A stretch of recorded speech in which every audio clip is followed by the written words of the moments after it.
A sneak peek on my lunch break at what this construction looks like getting back on the interstate. So we are gonna see how long it takes me to get on westbound headed home. And I know that the other exit takes longer. The question is the new traffic layout even longer than that? So we're gonna find out. And we've got green lights up here. We've also got a dune buggy ahead of me, which is wild. In Missouri, those can be street legal. Kansas, they cannot. This is questionable. I'm gonna stop. Didn't quite make the old green there, did we? That's too bad. So it's been over a minute. I started after I left the parking lot. Obviously,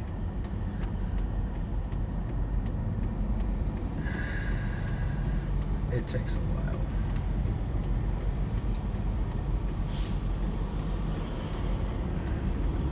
Car next to me didn't go, which tells me,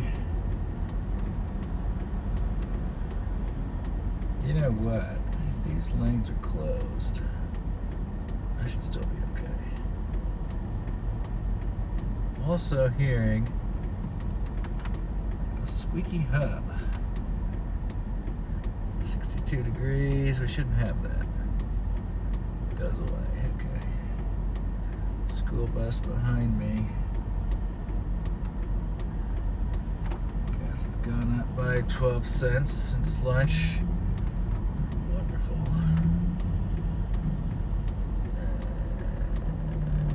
Alright, so the lanes are already backed up to the intersection just from the through traffic before I turn. So now I'm going to turn and I'm going to be potentially blocking this intersection.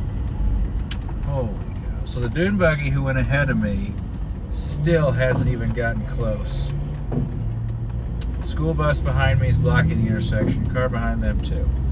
They had to do what's called adding seconds. Adding seconds is when you have a slowdown for various reasons. You make the green lights longer at those intersections for the affected traffic groups.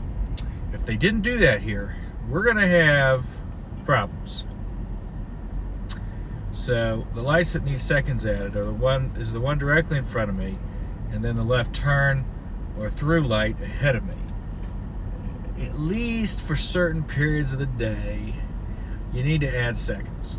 And sometimes you can contact your state DOT, your municipal folks, and they can add seconds to your intersection for you if you've got a problematic situation. There's no reason to live in misery when somebody in a computer can just make a couple of changes and reprogram the intersection. Looks like the crew is leaving for the day. 4 o'clock. Interesting. Then again, I'm leaving for the day at 4 o'clock, so who am I? So it's been over 4 minutes, probably closer to 5. We're still not on the interstate. We've got this green light here. Will we get this synced up with the left turn green? That's the key question for today. If it stops me again, this thing is fucked. I mean, not good. Sorry. Can't use that word. It's not a polite word.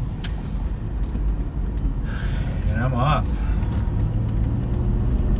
So yeah, a bit over 5 minutes.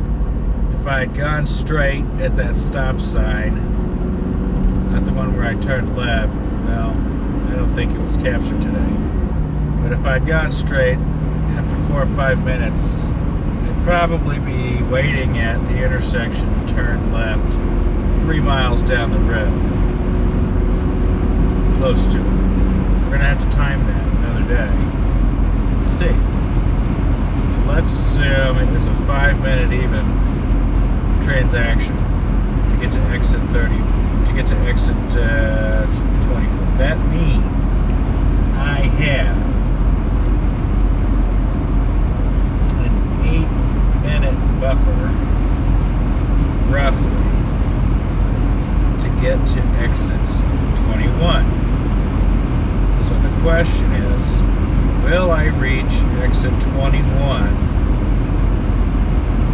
before the clock strikes 8 minutes 30 seconds? I think I will. I think I will. I'm going 66 and 70.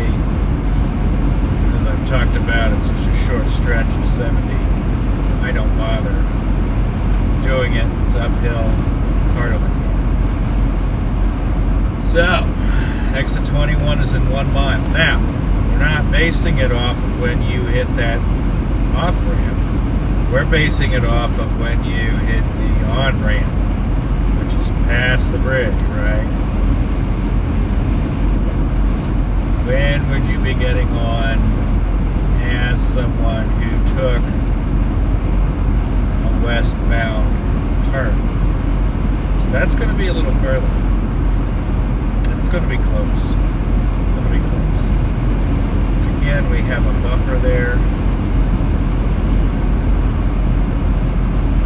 About an extra 30 seconds. So 8 minutes, 30 seconds is what we're looking for. And we're at 7 minutes, and we're just getting to the entry ramp for exit 21. And oh yeah, there's no doubt. I don't know how to convince my coworkers, but the truth of the matter is, if you get out when I got out, just before the shift change, before the real congestion hits, it is still faster. Look at that, a minute. It is a minute faster to still use. Alright. So this guy's got his warnings on. I'm getting over. I had to cut off the guy behind me, but that's life. You see he's got his flashers on. That's good. That's good driving. I like that. I like that.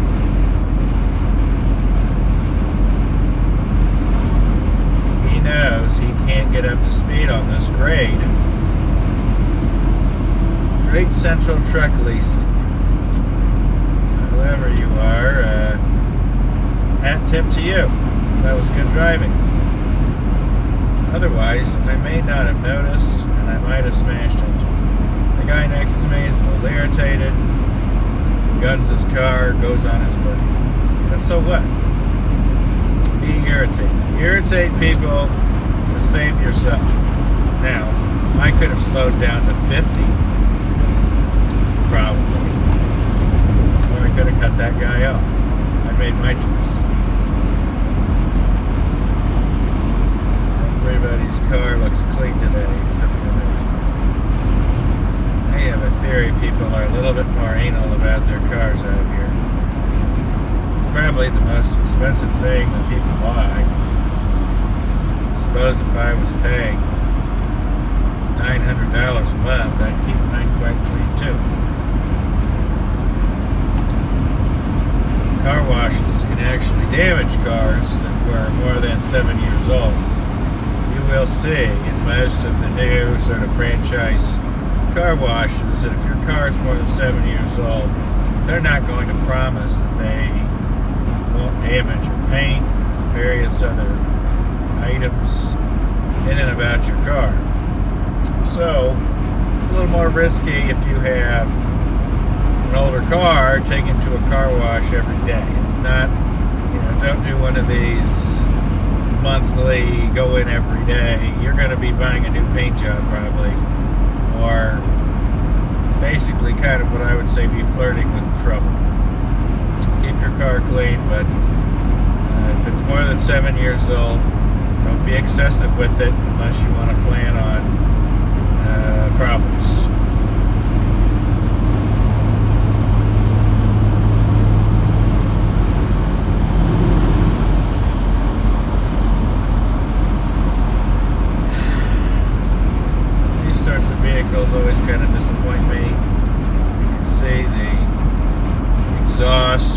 rolling coal, speeding, heavy equipment attached, trailer attached with dirty lights, poor conspicuity.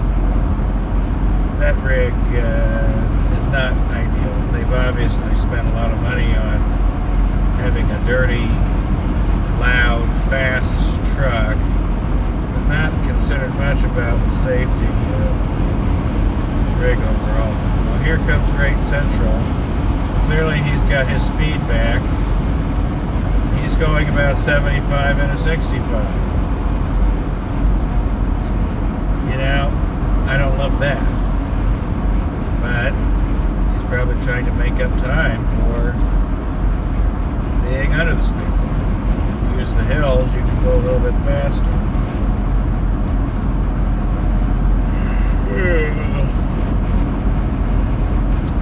Way to drive one of those trucks is like Grandpa driving the RV on a long trip. Set your cruise control and stay nervous. It's when you get cocky that things don't go so well.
Starling.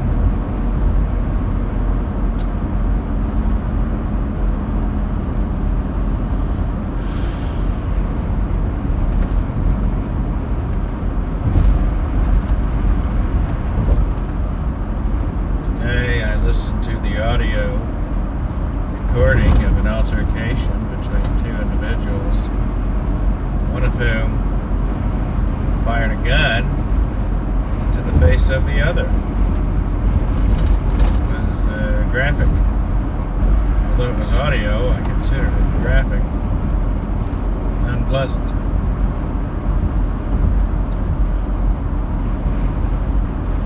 Real life crime unfolding right there. Pretty traumatic. Individual lived, thankfully.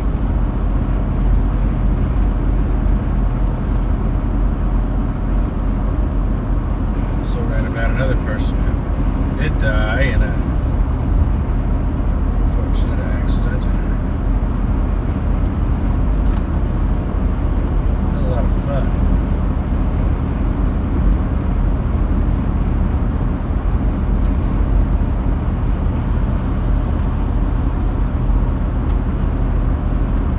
pictures, though. I appreciated that I didn't have to look at the pictures. Looking at pictures of the dead is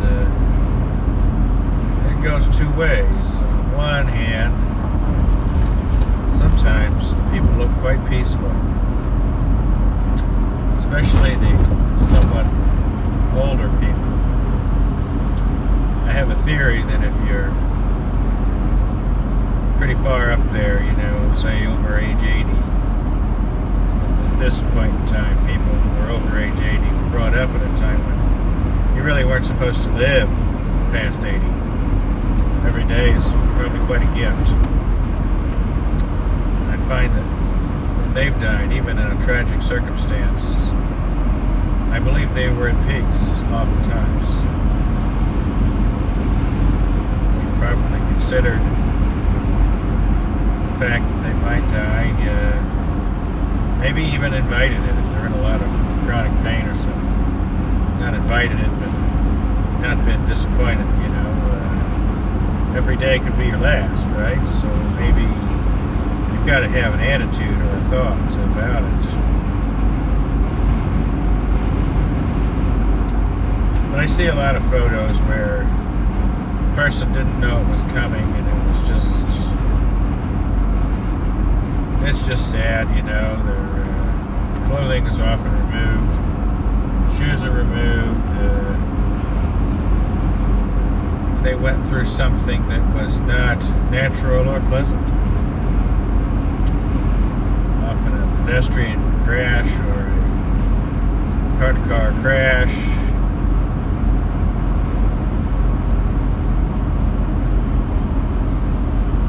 Bodies reflect the stress and trauma to which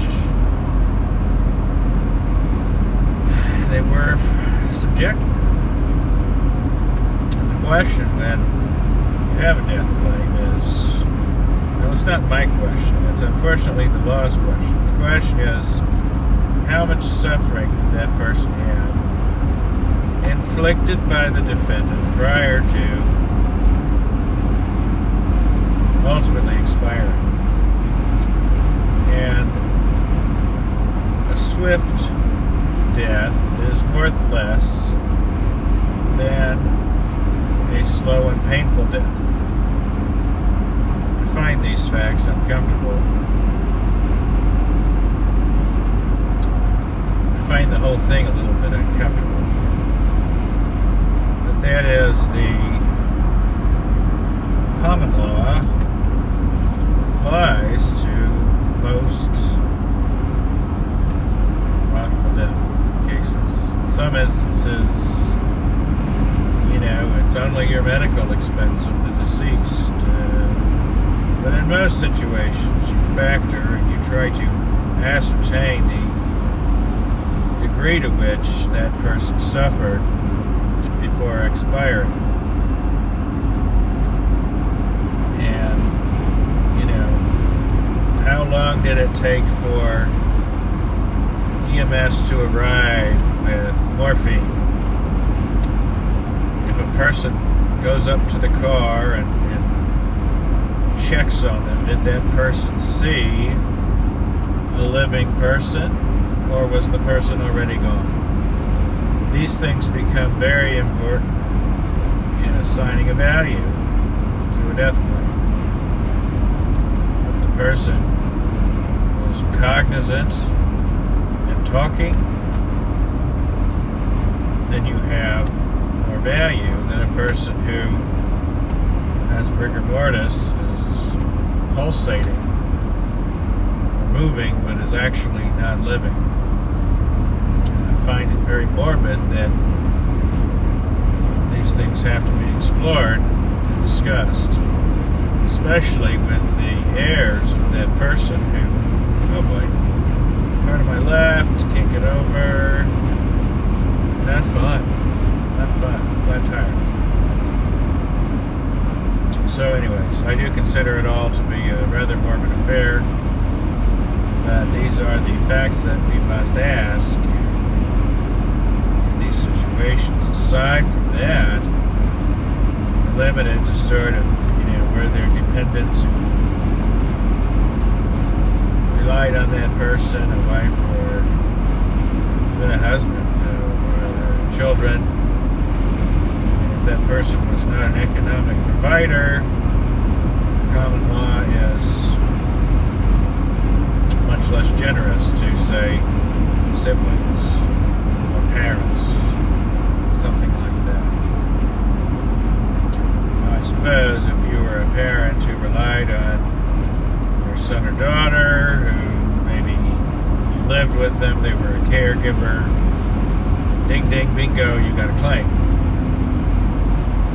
But if you're a parent who lives 500 miles away, your adult child has died, not much of a claim.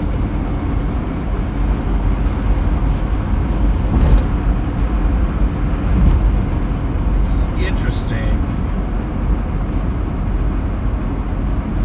to try and quantify suffering. If you're on morphine and don't know you exist, are you suffering? Isn't a part of you suffering deep down? Being muffled, changed, mutated? It's hard to say that you're not suffering simply because your pain is dulled. I'm not sure I would agree with that.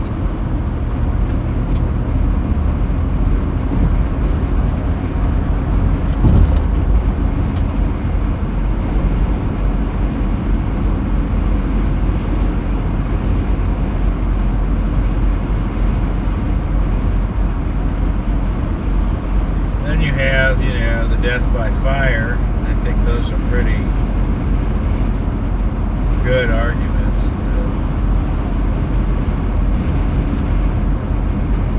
People who are trapped in a burning vehicle, they've had to go through the process of realizing that they're trapped and making their peace while in immense pain. It's a very painful process to be burned alive, especially when you aren't sure. You know, the witches who were burned at the stake, well, they knew what was going to happen. The person who's in a car driving 1 minute, engulfed in flames 5 minutes later, doesn't know whether there's help coming, doesn't know that the car is going to fully explode, doesn't know. Even people in house fires who asphyxiate from the smoke, at least they pass out from the smoke and oxygen starvation. I'm not convinced that people who burn in vehicles suffer from that oxygen starvation. Instead, they're being continuously exposed to a source of flame that is not really a burning structure, right? That thick smoke that comes from burning wood is not present. And so you are, again, just sort of roasted as though you're on a barbecue grill. And I've seen people who, if they're in a car with their loved one, they hold hands and their skeletons or their charred remains, basically, are found holding hands together. If they're alone but they're Christian, you see the sort of hands folded in prayer or something. Really morbid things. So if people think that I'm paid too much money, well, I'd suggest you take a walk through what I deal with, or even if people think I have a bad attitude, you've got to think about what I deal with, what I encounter, and how you find a way to sustain oneself or cope from day to day, being continuously exposed not only to such matter, but to have to also function as a competent, analytical analytical professional, such environment, such settings. Obviously, it's not for everyone. I do think that I have just the right amount of ability to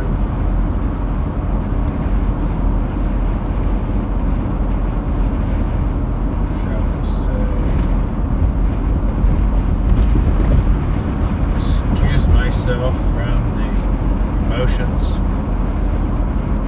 not completely. Things that speak to me based on my demographics, I have found are particularly difficult. If I have a small child and I'm dealing with a claim involving child in similar age or looks similar to mine, I'm getting a little bit emotional just discussing the hypothetical idea, right? Just thinking about the idea of an accident involving a young person. It's very difficult to handle. I'm not even directly implicated or affected by that.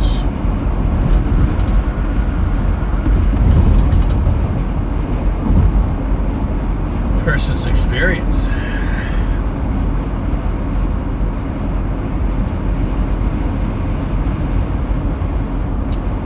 Okay, I have to go location today. The question is how best to get there. I think I'm gonna go this way again, even though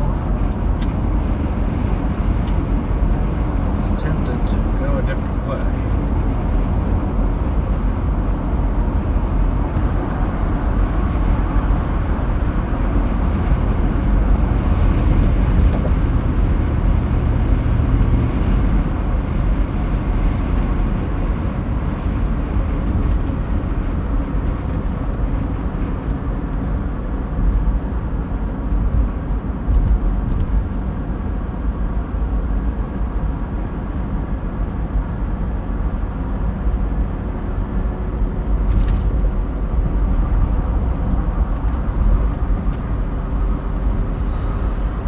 I think I'm going to focus on other things now and turn this off. I think I've talked about enough today, and time for me to focus on some personal things and positive things